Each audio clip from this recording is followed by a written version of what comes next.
My name is Alex Monroe, and I'm the last human standing in the Galactic Inter-Species Academy. It wasn't supposed to be like this. 1 minute, I'm acing my physics midterm. The next, I'm whisked away by a beam of light straight out of a sci-fi movie.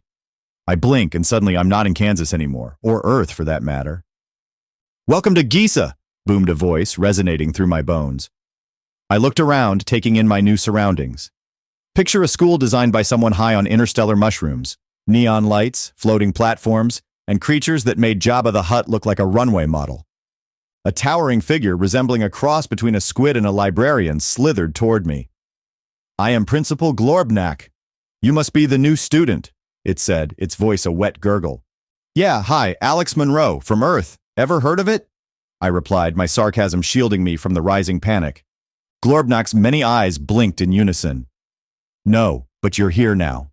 Let's get you started." A tentacle wrapped around my shoulder, and I was propelled forward. First stop, the cafeteria. Because nothing says welcome like alien food, right? Picture a buffet of wriggling worms, fluorescent sludge, and something that looks suspiciously like sentient jello. I was handed a tray, and for a second, I considered starving.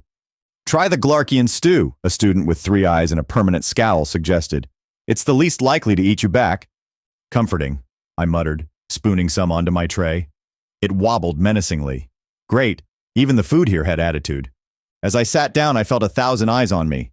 I was the zoo exhibit, the freak show, but I wasn't going to let them see me sweat. I took a deep breath and dug in. The stew tasted like spicy rubber bands, but hey, I'd had worse at the school cafeteria back home. "Welcome to Bizarro Land, Alex," I whispered to myself. "Hope you survive the experience." Next up, alien anatomy class, because nothing completes a traumatic interstellar abduction like learning what makes your captors tick. Our teacher, Dr. Zorglub, looked like a giant praying mantis with a PhD.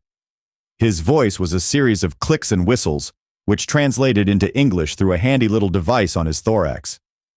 "Today we dissect a flergon," he announced, waving his pincers excitedly. The creature in question lay on the table, all 12 limbs splayed out, looking like an unholy alliance between a spider and an octopus. "Partner up!" Dr. Zorglub clacked. I found myself paired with Xylo, a 7-foot-tall blue lizard with a bad attitude and worse breath. He grunted a greeting, and we got to work. "Pass me the scalpel," Xylo growled. I handed it over, trying not to think about the fact that this was my life now, slicing into alien flesh while trying not to gag. "So, you're from Earth?" Xylo asked, making a half-hearted attempt at small talk. "Yep, just your average human trying to get by," I replied, focusing on the dissection to avoid making eye contact. The Flurgan's insides were a kaleidoscope of colors and textures, like a biological rave gone wrong. "Earth. Isn't that the planet with all the water?" Xylo mused. "Yeah, and people who don't resemble walking lizards," I shot back. He chuckled, a sound like rocks grinding together. "Fair point. So how are you holding up?" "Well, considering I was abducted by aliens, dropped into a school for creatures that look like my nightmares, and now I'm wrist-deep in alien guts, I'd say I'm doing just peachy," I said, my voice dripping with sarcasm. "You're funny, human," Xylo said, slicing through a particularly tough bit of Flurgon anatomy. "You'll need that sense of humor to survive here." "Survive? What, is this place dangerous?" I asked, suddenly on edge. Xylo's eyes gleamed. "You have no idea."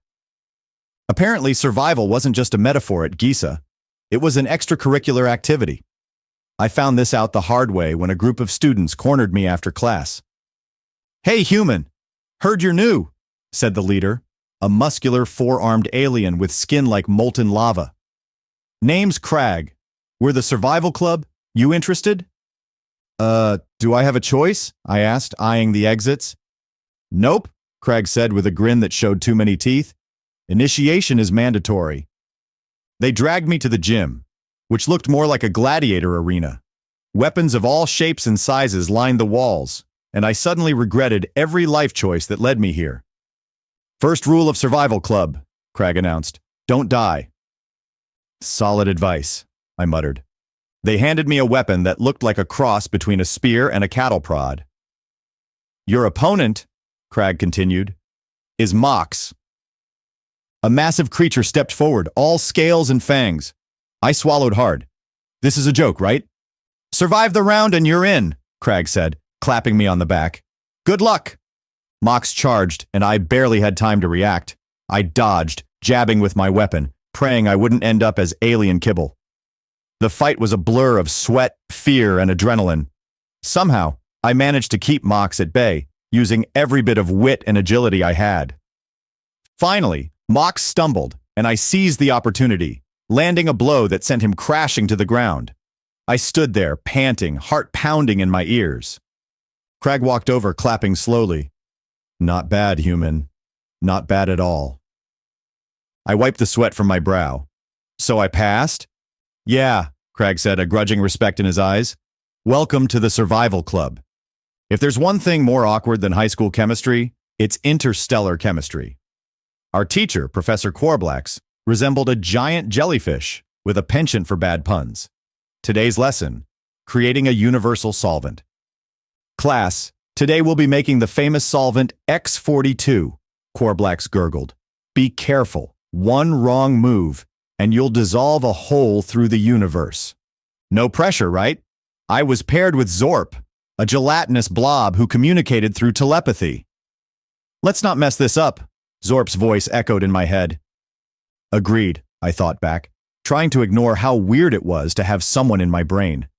We followed the steps meticulously, mixing alien chemicals that fizzed, popped, and emitted the occasional small explosion. So, Alex, Zorp thought, how's life as the only human? Surprisingly not boring, I replied, carefully adding a drop of bright green liquid to our concoction. It sizzled ominously. I've fought monsters, dissected aliens, and now I'm making universe-dissolving chemicals. What's next, befriending space pirates? Zorp's mental chuckle was a strange sensation. You might be closer to the truth than you think. Just then, our mixture bubbled violently. Zorp? Is it supposed to do that? I asked, stepping back.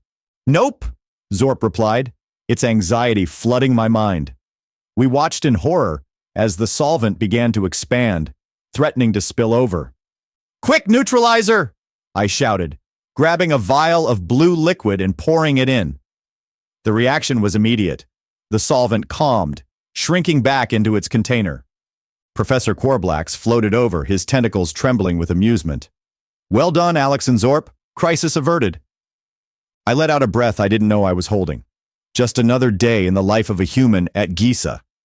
The highlight of the school year was the Grand Tournament, a series of challenges designed to test strength, wit, and survival skills. Participation was mandatory, because of course it was. Ready, Alex? Xylo asked, fastening his armor. About as ready as I'll ever be, I replied, adjusting my own gear. We stood at the entrance to the arena, surrounded by students from every corner of the galaxy. The air buzzed with excitement and a hint of danger. First event, the obstacle course of doom, boomed the announcer. Contestants, prepare yourselves. The gates opened and we were off. The course was a nightmare of spinning blades, lava pits, and robotic predators. I dodged, ducked, and sprinted, my heart racing. At one point, I found myself hanging from a ledge, a pit of spikes below. Need a hand? Xylo called, extending one of his many arms. Thanks, I grunted, grabbing hold and pulling myself up. Together we navigated the rest of the course, crossing the finish line with seconds to spare. Well done, Crag shouted, clapping us on the back. Next up, the trivia gauntlet. Trivia? Seriously? I asked, panting. Seriously, Crag said, grinning. We gathered in a room filled with holographic screens. The questions ranged from galactic history to advanced quantum mechanics. I managed to hold my own, thanks to years of Earth trivia nights and a knack for random facts. Finally, it was down to the last event, the Battle Royale. We were pitted against each other in a free-for-all fight. I squared off against Mox again, determined not to let him squash me like a bug. The battle was intense, but I used my speed and agility to outmaneuver my opponents. In the end, it was down to me and Xylo. We circled each other, grinning. May the best being win, Xylo said, lunging at me. We fought fiercely, but I managed to get the upper hand, disarming Xylo and knocking him to the ground.